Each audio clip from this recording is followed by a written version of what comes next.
आप जानते हैं कि महाराष्ट्र में विधानसभा का चुनाव 20 नवंबर को होना है। 20 नवंबर को वोटिंग होनी है और उससे पहले तमाम सियासी पार्टियों ने अपनी तैयारियों में अपनी जान फूंक दी है। ऐसे में असदुद्दीन ओवैसी साहब अपने भाई अकबरुद्दीन ओवैसी के साथ हैदराबाद से महाराष्ट्र पहुंचे हुए हैं और लगातार अपने अलग अलग प्रत्याशियों के लिए प्रचार प्रसार कर रहे हैं। इसी दरमियान ये बातें देखी जा रही है कि असदुद्दीन ओवैसी की पार्टी एआईएमआईएम के प्रत्याशियों को हराने के लिए इस बार अलग अलग दल के लोग मैदान में उतरे हुए हैं। एक तरफ महाविकास आघाड़ी है, दूसरी तरफ महायुति जो एनडीए है, और एनडीए और एमवीए की लड़ाई के बीच एक असदुद्दीन ओवैसी की पार्टी भी चुनाव लड़ रही है। लेकिन आपको बता दें कि इस बार जो समाजवादी पार्टी महाविकास आघाड़ी का हिस्सा है, जिन्हें महज 2 सीट दिया गया है, उस समाजवादी पार्टी ने 2 के अलावा 6-7 और सीट पर जो है वो चुनाव लड़ने का ऐलान कर दिया है। और वो सीट ऐसी सीट है जहां ज्यादातर जो है असदुद्दीन ओवैसी की पार्टी के नेता चुनाव लड़ रहे हैं। यानी कि एआईएमआईएम के खिलाफ समाजवादी पार्टी ने अबू आसिम आजमी ने अपना प्रत्याशी उतार दिया है। इसी बीच आपको बता दें कि मानक गुप्ता एक पत्रकार है, न्यूज 24 के वरिष्ठ पत्रकार है। उन्होंने जब इस पूरे मामले को लेकर के, असदुद्दीन ओवैसी के मामले को लेकर के, असदुद्दीन ओवैसी के बारे में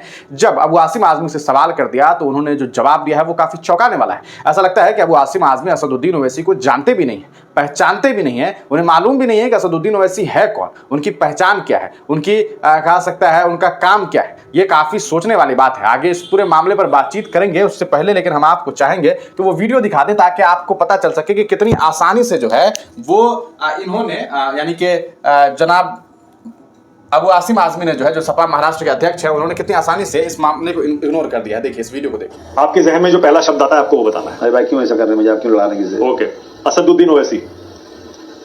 क्या असदुद्दीन ओवैसी, आपके जहन में पहला शब्द क्या आता है ओवैसी का नाम सुनते हैं तो? कुछ नहीं आता, कुछ भी नहीं आता है। मेरा को लेना देना नहीं, समझ जानते नहीं। कैसे नेता है, कैसे नेता है?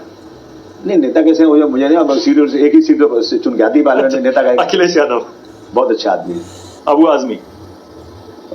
आपके जहन में जो पहला शब्द आता है आपको? तो आपने इस वीडियो को देख लिया, अब आप बताइए कि क्या आप असदुद्दीन ओवैसी को जानते हैं, पहचानते हैं? ये तो नहीं जान रहे हैं। इनका कहना है कि एक ही सीट पर जीत करके आते हैं, हम ज़्यादा जानते नहीं हैं, पहचानते नहीं हैं।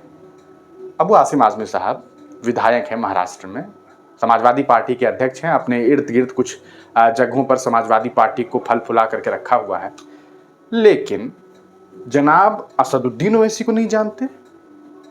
गजब। ये असल में इनकी पार्टी अखिलेश यादव को, महाराष्ट्र में एक नेता ने साफ तौर पर यह बात कही, कौन है अखिलेश यादव, कौन है अखिलेश वखिलेश। अब ये जनाब असदुद्दीन ओवैसी के बारे में कह रहे हैं, कौन है असदुद्दीन ओवैसी। सीधे तौर पर एक तरह से ये दिखाना चाह रहे हैं, अरे नहीं आप ठीक है, आपके विपक्ष के नेता हैं, आपको चुनाव का मामला होता है, हर दल के लोगों को चुनाव लड़ना उनका हक है। कोई भी इंसान किसी के खिलाफ चुनाव लड़ सकता है, इसमें कोई दिक्कत नहीं है भाई। अगर सिर्फ पॉलिटिक्स, सिर्फ राजनीतिक तरीके से सोचा जाए, कौमी मामले को छोड़ दीजिए, कहीं साइड रख दीजिए, तब भी तो ये जनाब उन्हें जरूर जानते होंगे। भैया यूसीसी का मामला था, सबसे पहले किसने आवाज उठाई? असदुद्दीन ओवैसी ने। बिल किसने फाड़ दिया? असदुद्दीन ओवैसी ने। वक्फ के मामले पे पूरे भारत में कौन घूम रहा था? बीजेपी के मेंबर कौन बने हुए हैं? असदुद्दीन ओवैसी। लेकिन जनाब अबू आसिम आजमी साहब, आला नेता समाजवादी पार्टी के, जानते ही नहीं है असदुद्दीन ओवैसी को। वाह, ये होती है राजनीति। ऐसी राजनीति कर रहे हैं अबू आसिम आजमी साहब। वाह भाई वाह।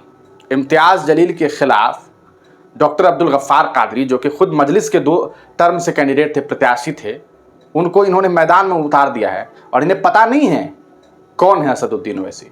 जानते जरूर हैं कि उन्हीं के पार्टी के नेता के खिलाफ, उन्हीं के पार्टी के नेता को अपना प्रत्याशी बना करके पेश कर दिया है। सब जानते हैं, बस बोलते नहीं है। वाह, ये क्या है भाई। अखिलेश यादव बड़े अच्छे आदमी हैं, इन्हें देवेंद्र फडणवीस भी बड़े अच्छे आदमी लगते हैं, बस ओवैसी क्या। वाह। आप क्या कुछ सोचते हैं? अपनी राय कमेंट सेक्शन में जरूर दीजिएगा। क्या आपको लगता है कि अबू आसिम आजमी साहब सही तरीके से नाटक भी नहीं कर पा रहे हैं? अपनी राय जरूर लिखिएगा।